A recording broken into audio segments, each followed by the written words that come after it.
नमस्कार दोस्तों, मेरा नाम है रंजीत और स्वागत है आप सभी का आरकेजे सिविल पाठशाला यूट्यूब चैनल पर। दोस्तों, आज हम चर्चा करने वाले हैं आज के द हिंदू न्यूज़पेपर का। सबसे पहले तो एडिटोरियल वाला हिस्सा देखेंगे। आज दो इम्पोर्टेंट आर्टिकल है जो कि हमारे लिए महत्वपूर्ण है।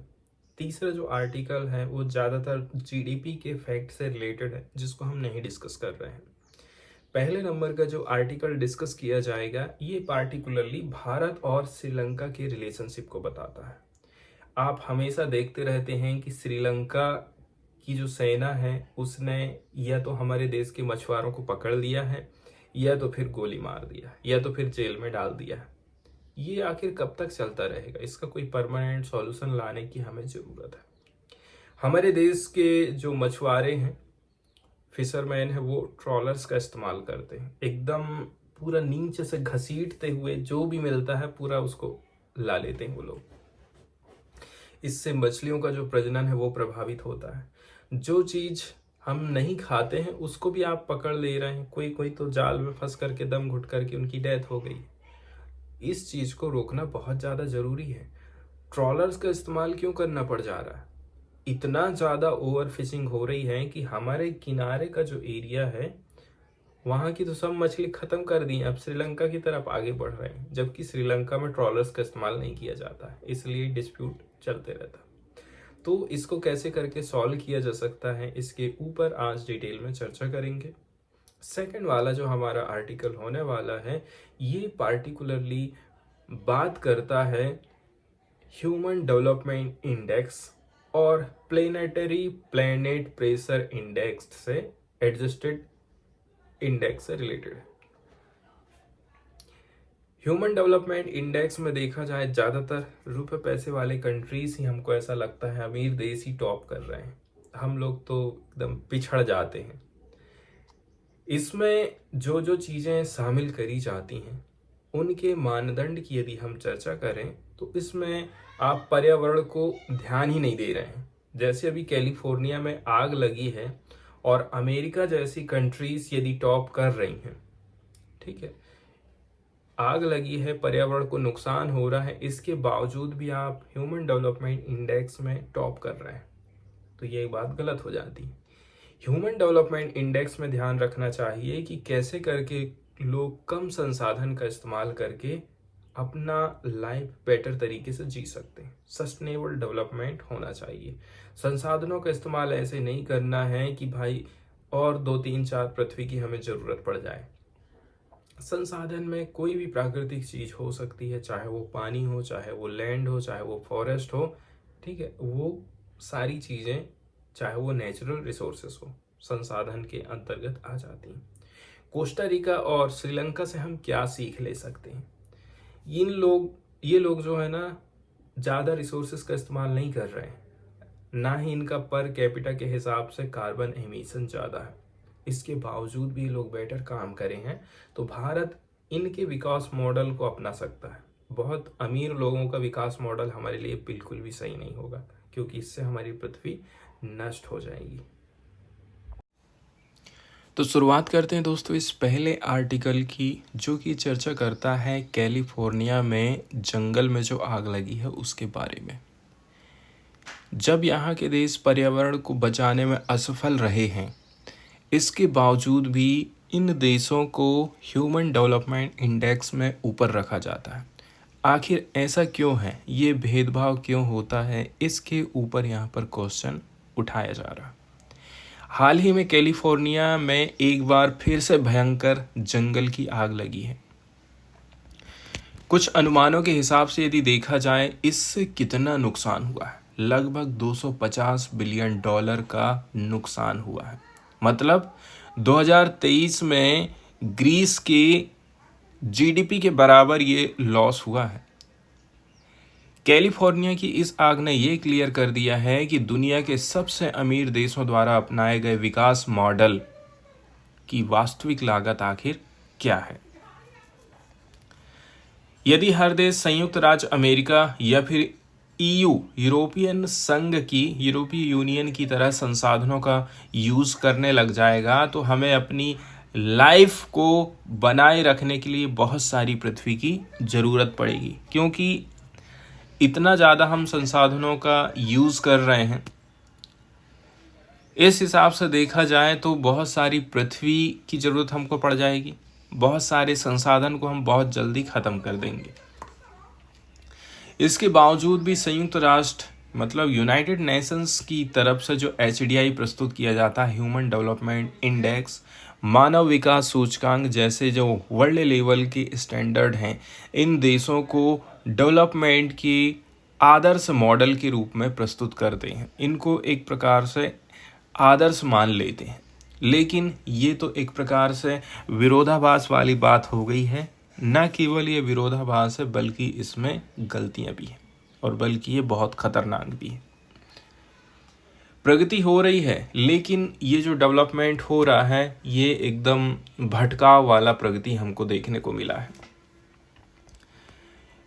कई दशकों से HDI ने ये निर्धारित करने में महत्वपूर्ण भूमिका निभाई है कि देश जैसे भारत प्रगति को कैसे करके देख रहे हैं।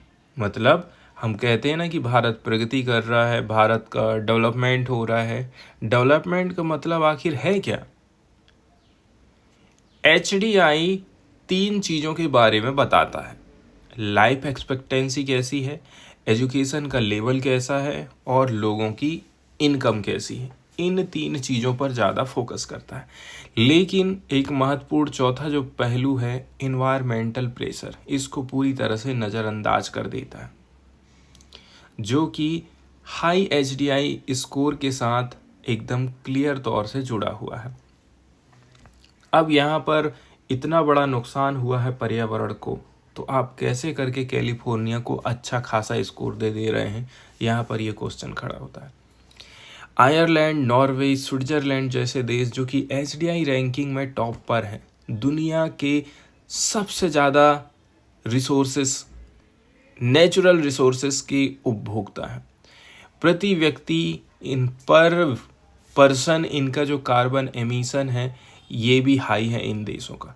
यदि हम इनके डेवलपमेंट मॉडल को वर्ल्ड लेवल पर अपनाएंगे तो पृथ्वी के संसाधनों की डिमांड बहुत ज़्यादा बढ़ जाएगी। इसके अलावा कार्बन उत्सर्जन के भार तले दबकर हमारी पूरी पृथ्वी ही नष्ट हो जाएगी। हाई इनकम वाले कंट्रीज ने पहले ही बहुत सारी इकोलॉजिकल जो लिमिटेशन है उसको क्रॉस कर दिया है, जैसे कि ग्रीन हाउस गैस उत्सर्जन जितना करना चाहिए उससे कहीं ज़्यादा ये लोग आगे बढ़ गए हैं। साथ ही साथ इकोलॉजी को डैमेज कर चुके हैं ऑलरेडी से, एंड अत्यधिक पॉल्यूशन ये फैला चुके हैं। HDI एक प्रकार से फैल हो गया और HDI इन चीज़ों को ध्यान में भी नहीं रख रहा है क्योंकि ये लोग बड़े कंट्रीज हैं। इसी से एकदम भ्रम फैलाने वाला, और इसको हम बोल सकते हैं ये चीज़ व्यवहारिक नहीं है। तो भ्रम फैलाने वाला मॉडल, अव्यवहारिक विकास मॉडल को HDI बढ़ावा दे रहा है। HDI संपन्न देशों की समृद्धि के लाभों को तो बता रहा है, लेकिन उनके द्वारा पूरी दुनिया पर पड़ने वाले नकारात्मक इफेक्ट की अनदेखी कर रहा है। फिर PHDI इंडेक्स आया, प्लेनेटरी प्रेशर एडजस्टेड पेश किया गया। ठीक है, बहुत सारे जो एनवायरमेंटलिस्ट लोग थे, दशकों की पुरानी आलोचना के जवाब में यूनाइटेड नेशंस ने 2020 में एक कहना चाहिए मॉडिफाइड इंडेक्स प्रस्तुत किया था जिसका नाम है प्लेनेटरी प्रेशर एडजस्टेड इंडेक्स।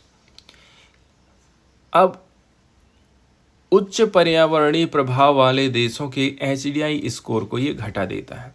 फिर भी ये सूचकांक केवल देशों की आपसी तुलना करता है, जबकि वो किसी देश की स्टेबिलिटी को पृथ्वी की वास्तविक पारिस्थितिक सीमाओं के आधार पर उसको नापना चाहिए था।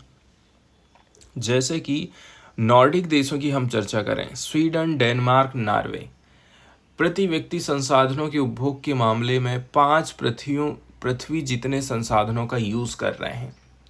कितनी पृथ्वी? 5 पृथ्वी के बराबर वो लोग रिसोर्सेस का यूज़ कर रहे हैं। फिर भी ये हाई लेवल पर बने हैं केवल इसीलिए क्योंकि अन्य देश जैसे कतर उनसे भी अधिक खराब कंडीशन में है।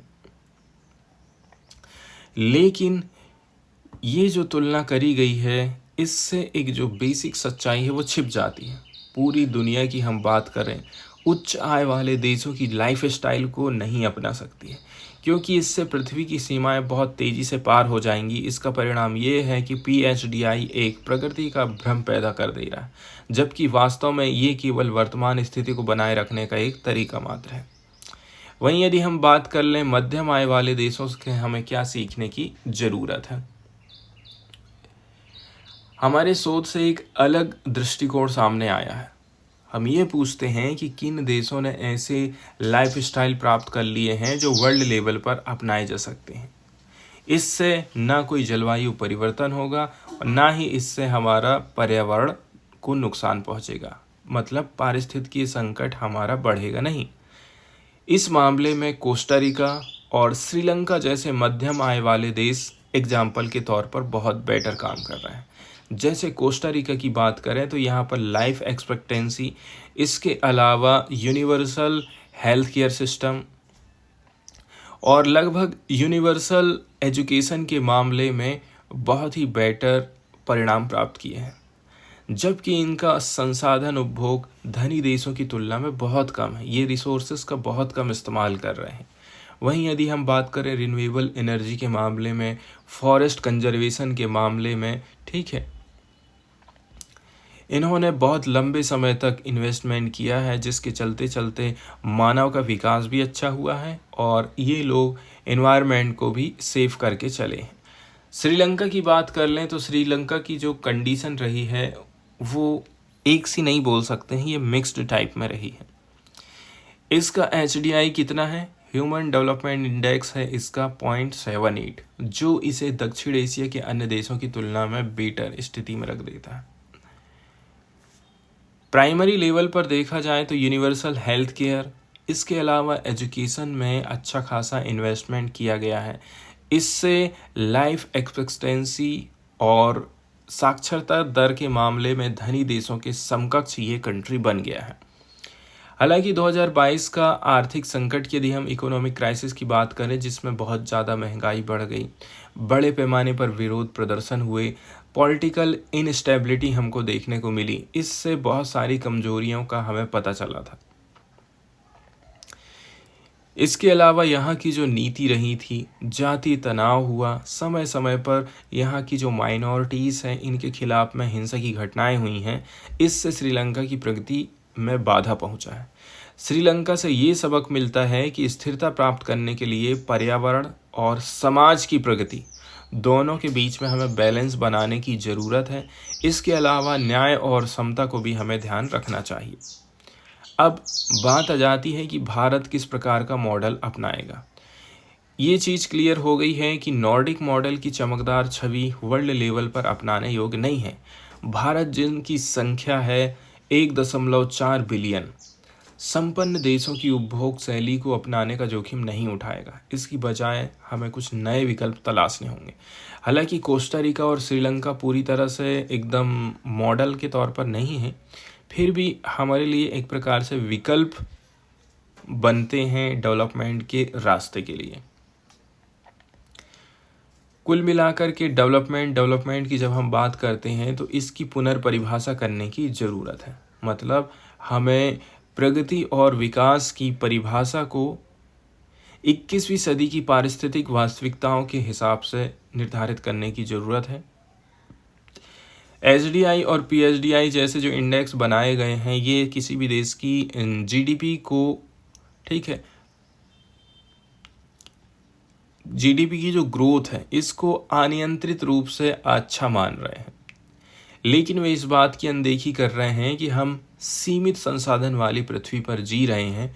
भारत और पूरे जो गरीब देश हैं इनके लिए सच्ची प्रगति केवल GDP की वृद्धि या फिर HDI रैंकिंग में सुधार करना तक सीमित नहीं है, बल्कि हमें एक ऐसा समाज बनाना है जहां हर नागरिक गरिमा के साथ जिएगा। इसके अलावा रिसोर्सेज की लिमिटेशन है, उनको भी ध्यान में रखते हुए हमें जीवन जीना है। ये केवल एक नैतिक कर्तव्य या फिर आदर्शवादी सपना नहीं है, बल्कि 21st सेंचुरी में लोग अपना अस्तित्व बनाए रखें, इसके लिए एक इम्पॉर्टेंट स्ट्रेटजी है। इसके बाद सीधे चलते हैं नेक्स्ट एडिटोरियल की तरफ में, जो कि चर्चा करता है भारत और श्रीलंका के रिलेशनशिप को। पार्टिकुलरली भारत के बहुत सारे जो मछुआरे हैं मछली पकड़ते पकड़ते चले जाते हैं श्रीलंका की सीमा वाले क्षेत्र की तरफ में। इससे क्या होता है, श्रीलंका की जो नेवी है वो इनको गिरफ्तार कर लेती है। ठीक है, वहाँ की जो जल सेना है वो इनको गिरफ्तार कर लेती है। ऐसे बहुत सारे इंस्टांसेस हमको देखने को मिले। कई कई बार तो ऐसा रहता है कि ये कहीं घुसपैठिए ना हो करके, डाकू ना हो करके वहाँ की जो सेना है इनके ऊपर गोली भी चला देती है। इससे फिर दोनों देशों के बीच में तनाव पैदा हो जाता है, विवाद पैदा हो जाता है। तो इस डिस्प्यूट को कैसे करके हम निपटा सकते हैं, इसके ऊपर ये आर्टिकल बेस्ड है। तो जो डिस्प्यूटेड मत्स्य पालन विवाद है इसको कैसे करके हम समाधान हासिल कर सकते हैं, इसके ऊपर ये आर्टिकल चर्चा करता है। भारत और श्रीलंका के मछुआरों के बीच बातचीत से ट्रॉलिंग को ख़त्म करने के लिए समझौते का मार्ग प्रशस्त हो सकता है। तो मतलब ये है कि भारत को अपने मछुआरों को समझाना पड़ेगा, श्रीलंका को अपने मछुआरों को समझाना पड़ेगा कि भाई आप ट्रॉलिंग का इस्तेमाल मत कीजिए, क्योंकि ट्रॉलिंग का इस्तेमाल करने से क्या होता है कि बहुत सारी जो मछलियां हैं जो कहना चाहिए आपके काम के नहीं हैं, ऐसे जीव जंतु भी इसमें आकर के फंस जाते हैं। ठीक है, और कई कई तो ऐसे होते हैं कि दम घुटने से उनकी डेथ हो जाती है। सबसे पहले हम चर्चा करते हैं कि श्रीलंका के जो लीडर हैं उन्होंने क्या बयान दिया था।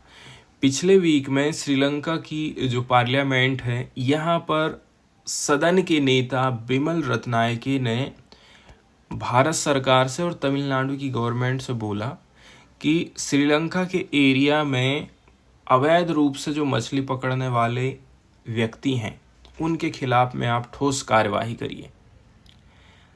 रत्नायके जो कि अभी हाल फिलहाल में देखा जाए वहाँ के सड़क परिवहन मंत्री हैं, वर्तमान में जेवीपी पार्टी जनता विमुक्ति पेरुमुना के लीडरशिप वाली नेशनल पीपुल्स पावर सरकार में एक अच्छे खासे व्यक्ति के तौर पर उभर रहे हैं।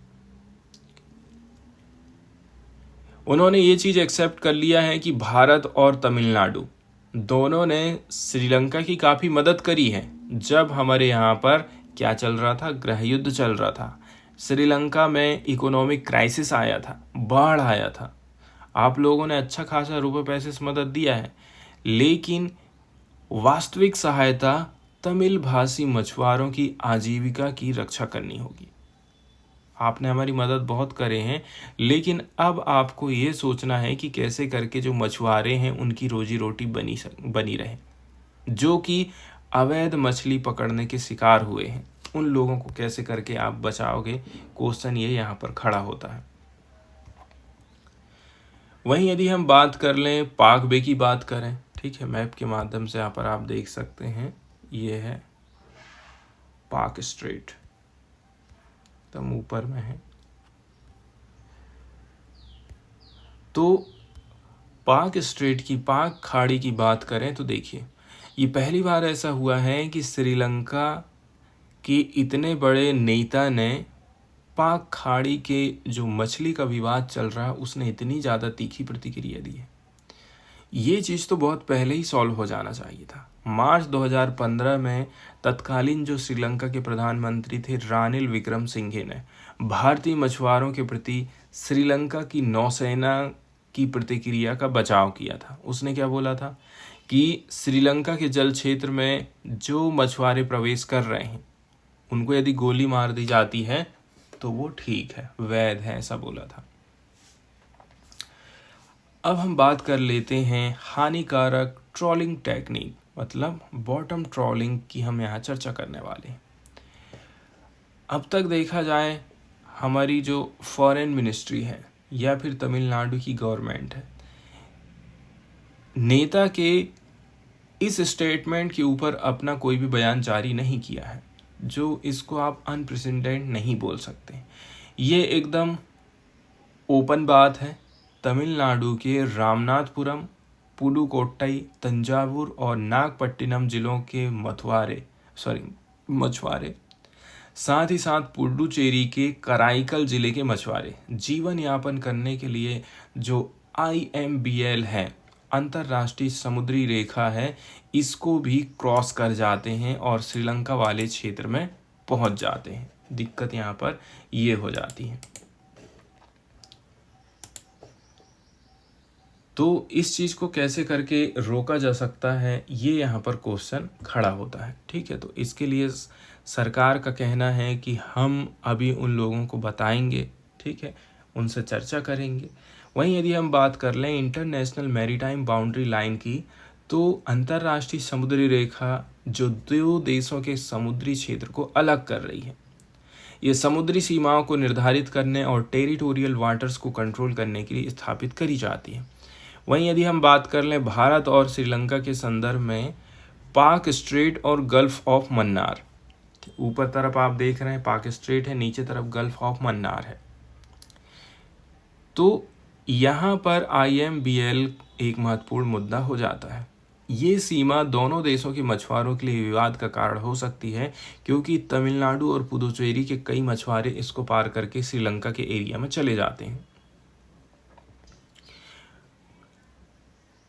बॉटम ट्रेलिंग जो होती है, समुद्र की सतह से मछली पकड़ने की विधि होती है, श्रीलंका के लिए गंभीर पर्यावरणीय और आर्थिक समस्या बन चुकी। उनका कहना है भारत के मछुआरे इधर घुस घुस के हमारी पूरी मछली को ख़त्म कर डाल रहे हैं। इसके अलावा कच्चाथीवू द्वीप का भी मुद्दा है। ये एक छोटा सा द्वीप है जिसे भारत ने 1974 में श्रीलंका को सौंप दिया था।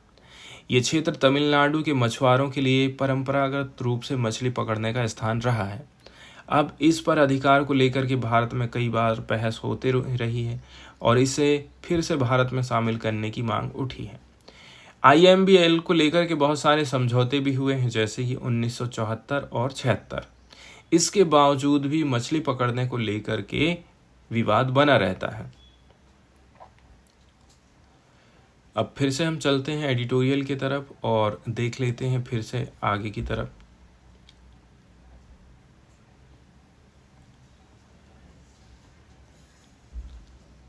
बॉटम ट्रॉलिंग को इतना ज़्यादा खतरनाक क्यों माना जाता है, इसको हमें समझने की ज़रूरत है।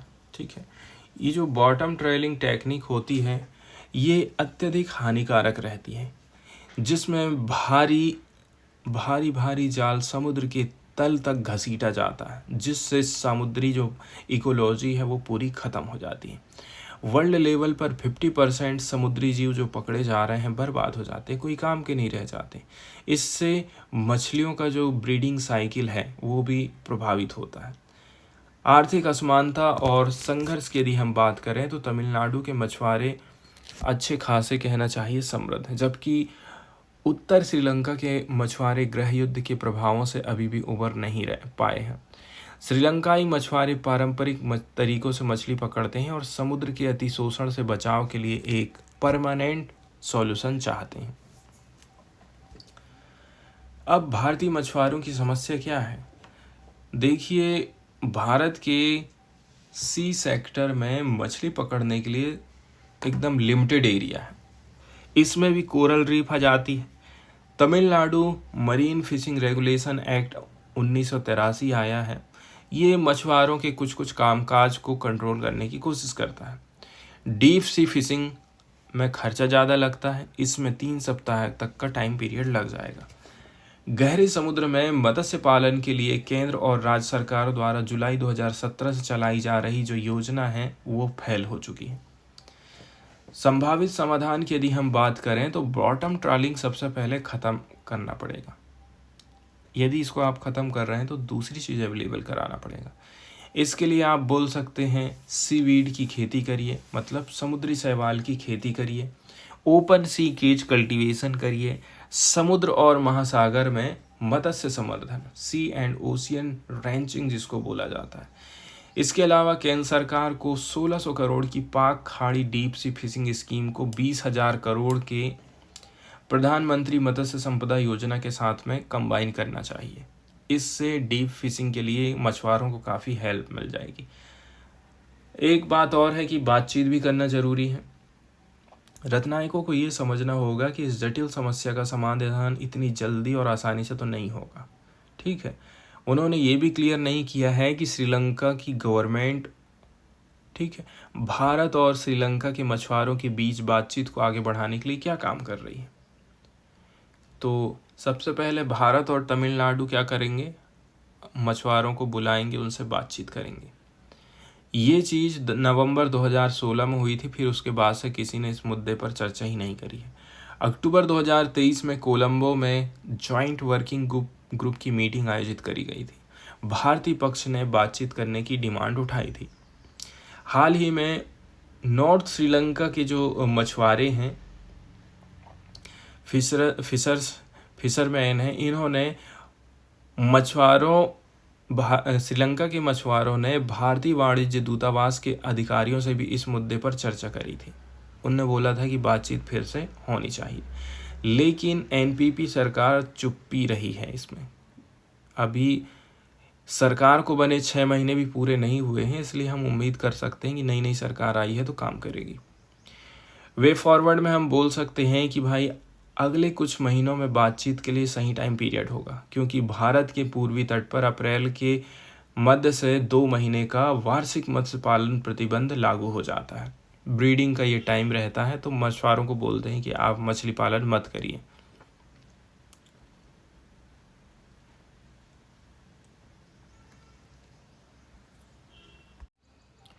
न्यूज़ वाले सेक्शन की तरफ यदि हम चलें तो आज चर्चा करने वाले हैं रिटेल इन्फ्लेशन के बारे में। रिटेल इन्फ्लेशन, जिसको हम खुदरा महंगाई दर बोलते हैं। पिछले 7 हफ्तों का डेटा उठाकर के यदि हम देखेंगे ना, तो ये जो रिटेल इन्फ्लेशन है लो लेवल पर रही है। परसेंटेज में देखा जाए तो 3.6% रही है। रिटेल इन्फ्लेशन से जुड़ी कुछ जानकारी यहाँ पर हम देखने वाले हैं, ठीक है। सबसे पहले तो हमें ये समझने की ज़रूरत है, ये जो रिटेल इन्फ्लेशन होता है इसका डेटा प्रस्तुत किया जाता है एनओसो ऑफिस के द्वारा, नेशनल स्टैटिस्टिकल ऑफिस, मतलब भारतीय सांख्यिकी मंत्रालय के राष्ट्रीय सांख्यिकी कार्यालय के द्वारा इसको पब्लिश किया जाता है। रिटेल इन्फ्लेशन का मतलब ये है कि भाई ग्राहक लेवल पर वस्तु और सेवाओं में कितनी वृद्धि हो रही है। इसको हम सीपीआई के माध्यम से नापते हैं, कंज्यूमर प्राइस इंडेक्स के माध्यम से नापते हैं, ठीक है। अब ये जो सीपीआई होता है ये भी अलग अलग टाइप का रहता है। मतलब भारत में 4 इसके प्रमुख प्रकार हैं। कौन कौन से 4 प्रमुख प्रकार हैं इसको हम देख लेते हैं। 4 प्रमुख प्रकार में आ जाता है CPI for industrial worker, CPI for agriculture labourer, CPI for rural labourer, और लास्ट में आता है सीपीआई मतलब कंबाइंड, जिसको बोला जा रहा है। तो यही खुदरा महंगाई को नापने के लिए यूज़ किया जाता है। वहीं यदि हम चर्चा कर लें कि भाई इसको आखिर नापते कैसे करके, इसके लिए कौन सा सूत्र यूज़ किया जाता है, तो इसके लिए जो फॉर्मूला इस्तेमाल किया जाता है वो ये रहता है, इन्फ्लेशन रेट बराबर करंट सीपीआई कितना है और प्रीवियस सीपीआई कितना, उसको माइनस कर दीजिए, बटे में प्रीवियस सीपीआई इंटू 100 कर देते हैं। इसमें खाने पीने की चीज़ें, ईंधन भी आ जाता है। इसके अलावा आवास, कपड़े और परिवहन जैसी वस्तुएं शामिल रहती हैं, और इसकी गणना के लिए ये फॉर्मूला यहाँ पर आप देख सकते हैं। वहीं यदि हम बात कर लें, ये जो रिटेल इन्फ्लेशन है किस कारण से बढ़ती है। रिटेल इन्फ्लेशन बढ़ने का मतलब एक चीज़ ये रहता है, मार्केट में पैसे की मात्रा बढ़ जाना। दूसरे संदर्भ में ऐसे भी देखना है कि भाई जब डिमांड ज़्यादा है और वस्तुओं की संख्या कम है तब भी महंगाई बढ़ जाती है। उत्पादन में गिरावट हो जाएगी तो जाहिर सी बात है वस्तुओं की संख्या में कमी आ जाएगी, तो भी महंगाई बढ़ेगी। इसके अलावा तीसरे नंबर में आ जाता है कच्चे तेल की कीमतों में वृद्धि होना, तो जाहिर सी बात है तेल की कीमतें अपने आप बढ़ गई हैं। इसके अलावा मौसमी कारक भी हो सकता है, मौसम खराब होगा तो उत्पादन में गिरावट आएगी, और गिरावट आने के कारण फिर कीमतें बढ़ना चालू हो जाती हैं। इसके अलावा सरकार यदि टैक्स में वृद्धि कर देती है, ठीक है, या फिर सब्सिडी में कटौती कर दे, इससे क्या होगा, इससे भी कहना चाहिए महंगाई हमारी प्रभावित होती है। रिटेल इन्फ्लेशन का इफेक्ट आखिर पड़ता क्या है, ठीक है, ब्याज दरों पर क्या असर पड़ेगा। जब आरबीआई को लगता है कि देखिए इस चीज़ को थोड़ा सा हम अच्छे से समझते हैं, ठीक है, ताकि चीज़ें एकदम क्लियर हो जाएं, आगे आपको भी दिक्कत ना जाए। एक चीज़ हमें ये समझने की ज़रूरत है, इन्फ्लेशन का मतलब होता है मार्केट में पैसों की संख्या, नोटों की संख्या बढ़ गई है। अब आरबीआई यहाँ पर बैठा हुआ है, ये क्या काम करेगा, यहाँ से मनी को निकालना चालू करेगा। कैसे करके, आपकी जो ईएमआई है उसको बढ़ा देगा। पहले आप 7% ब्याज देते थे, तो अभी इसको बढ़ा करके वो 8% कर देगा। तो मार्केट से जो पैसा है आरबीआई खींचना चालू कर देता। तो रेपो रेट में चेंजेस करके सरकार, आरबीआई महंगाई को कंट्रोल करने की कोशिश करती है, ठीक है। इस प्रकार से ये एक महत्वपूर्ण चीज़ हो जाती है हमारे लिए, पार्टिकुलरली यदि हम इकोनॉमी की पढ़ाई करते हैं तो।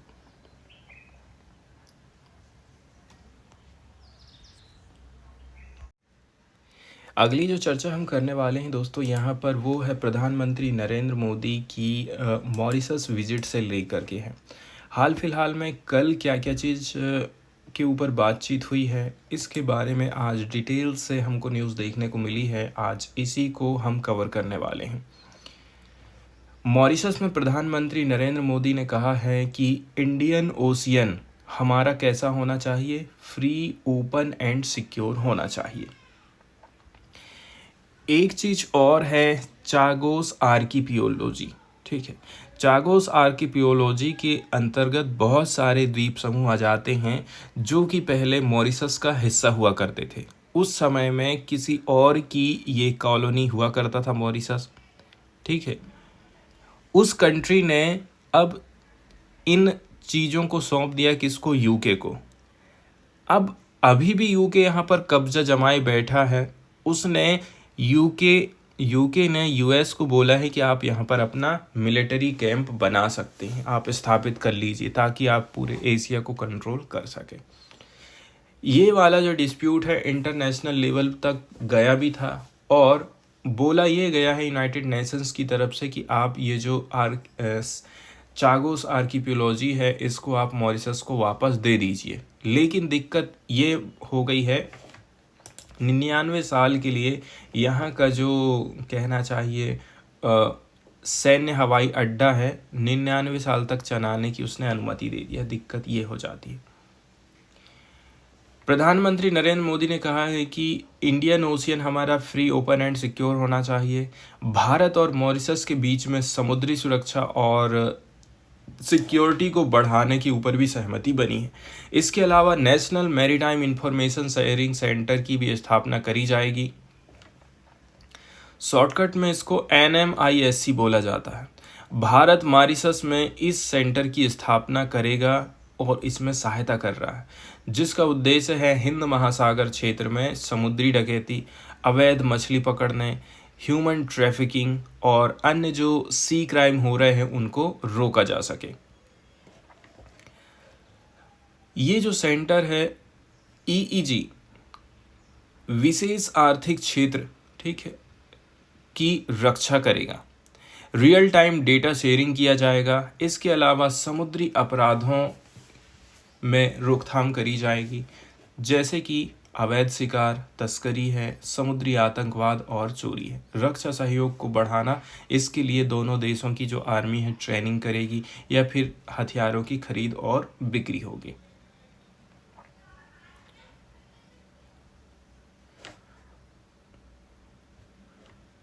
वहीं यदि हम बात कर लें, देखिए भारत ने क्या बोला है कि आने वाले 5 साल में 500 सिविल सर्वेंट मॉरिशस के इंडिया आएंगे और हम उनको ट्रेनिंग प्रोवाइड करेंगे। ये बात करी गई है प्रधानमंत्री नरेंद्र मोदी की तरफ से। इसके अलावा प्राइम मिनिस्टर नरेंद्र मोदी ने कहा है कि defence cooperation and maritime security ये इम्पोर्टेंट पार्ट होते हैं स्ट्रेटजिक पार्टनरशिप का दोनों साइड से। हम चाहते हैं free, open and secure, safe Indian ocean, ये हमारी कॉमन प्रायोरिटीज़ रहेगी। इसके अलावा 8 मेमोरेंडम ऑफ अंडरस्टैंडिंग के ऊपर साइन हुआ है, जिसकी हमने कल डिटेल में चर्चा करी थी। उसमें एक चीज़ ये भी है जिसके माध्यम से अलाउ किया जाएगा सेटलमेंट ऑफ ट्रेड इश्यूज को लोकल करेंसीज के माध्यम से, मतलब लोकल करेंसी में ट्रेड किया जाएगा। इसके अलावा हम काफ़ी जितनी भी पॉसिबल हेल्प हो सके वो करेंगे ताकि इस्टेब्लिशमेंट हो सके police academy and national maritime formula sharing centre Mauritius में। तो भारत पुलिस एकेडमी की स्थापना करेगा, national maritime information sharing centre की स्थापना करेगा मॉरिशस में। एंड बोला जा रहा है कि India would advance the position of Mauritius over the Chagos dispute through Colombo Security Conclave, the Indian Ocean Rim Association and Indian Ocean Conference। Bharat का कहना है कि चागोस आइलैंड हम आपको दिलवाने में मदद करेंगे, इसके लिए इंटरनेशनल फोरम का हम इस्तेमाल करेंगे, जैसे कि कोलंबो सिक्योरिटी कॉन्क्लेव है, इंडियन ओशियन रिम एसोसिएशन है एंड इंडियन ओशियन कॉन्फ्रेंस के माध्यम से ये सारी चीज़ें हम प्रोवाइड करेंगे। इसके अलावा एक्सक्लूसिव इकोनॉमिक जोन की यदि हम चर्चा करें, ठीक है, तो एक्सक्लूसिव इकोनॉमिक जोन की यहाँ पर बात करी जा रही है जो कि 370 किलोमीटर का एरिया रहता है, समुद्री सीमा से 200 नॉटिकल माइल तक का एरिया रहता है। हाल फिलहाल में देखा जाए इसने काफ़ी ज़्यादा चर्चा का विषय बना था यूके मॉरिशस नेगोशिएशंस के दौरान चागोस आइलैंड को लेकर के दोनों कंट्री एक एग्रीमेंट के ऊपर पहुंचे थे 3 अक्टूबर 2024 को, जिसमें बोला जाता है कि मॉरिशस अब इस आइलैंड के ऊपर अपनी सोवर्निटी रखेगा, इस पर पूरा अधिकार मॉरिशस का रहेगा। लेकिन दिक्कत ये हो जाती है कि एग्रीमेंट में unhindered operation of Diego gratia military base 99 साल के लिए मिल गया है यूके को। दिक्कत ये बात हो गई है। इसके अलावा संस्कृति में किस प्रकार से कहना चाहिए सांस्कृतिक क्षेत्र में सहयोग किया जाएगा, तो बोला जा रहा है, देखिए मोदी का कहना है कि जो ट्रैवलर्स लोग हैं मॉरिशस से आएंगे हम उनको असिस्टेंस प्रोवाइड करेंगे 4 धाम यात्रा के लिए, मतलब भारत के जो 4 होली स्पॉट्स हैं इंडिया में, इसके अलावा जो रामायणा ट्रेल्स है वहाँ की भी यात्रा आप कर पाएंगे, इसमें भारत मदद करेगा। इसके अलावा प्रधानमंत्री मोदी ने अनाउंसमेंट किया था न्यू डेवलपमेंट प्रोजेक्ट्स का, जिसकी कीमत है लगभग मॉरिशियन 500 मिलियन रुपीस एंड इनको लॉन्च किया जाएगा बायलैटरल पार्टनरशिप के माध्यम से। इसके अलावा ये चीज़ तो हम कल भी देखे थे कि Grand Commander of the Order of the Star and Key of the Indian Ocean provide किया गया था, जो कि हाईएस्ट सिविलियन अवार्ड माना जाता है मॉरिशस का, प्रधानमंत्री नरेंद्र मोदी को दिया गया था। एक चीज़ और है जिसके ऊपर साइन किया गया है, वो है enforcement directorate and financial crime commission of Republic of Mauritius, दोनों के बीच में सहयोग के साथ में काम किया जाएगा। अगली जो न्यूज़ हम डिस्कस करने वाले हैं वो मध्य प्रदेश के द्वारा तैयार किए गए पेश किए गए बजट से रिलेटेड है। बहुत सारे राज्य सरकारों की तरफ से अभी हाल फिलहाल में बजट प्रस्तुत किया गया है, तो स्टेट का बजट हमारे लिए यूपीएससी के परिप्रेक्ष्य में इम्पोर्टेंट हो जाता है, ठीक है।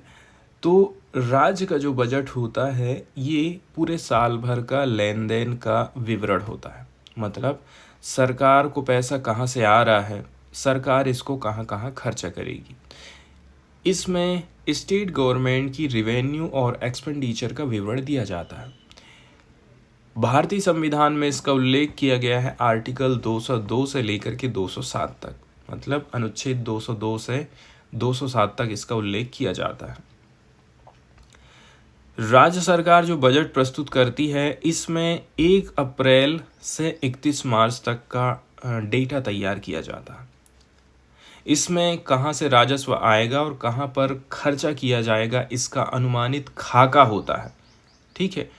देखिए इकोनॉमिक सर्वे जो रहता है वो करंट की कंडीशन को बताता है कि भाई ये साल जो गुजरा कहाँ से क्या क्या हुआ, क्या क्या हमने किए, लेकिन बजट जो होता है आने वाले टाइम पीरियड के लिए रहता है सरकार को कि पैसा है तो पैसा हम कहाँ खर्चा करेंगे।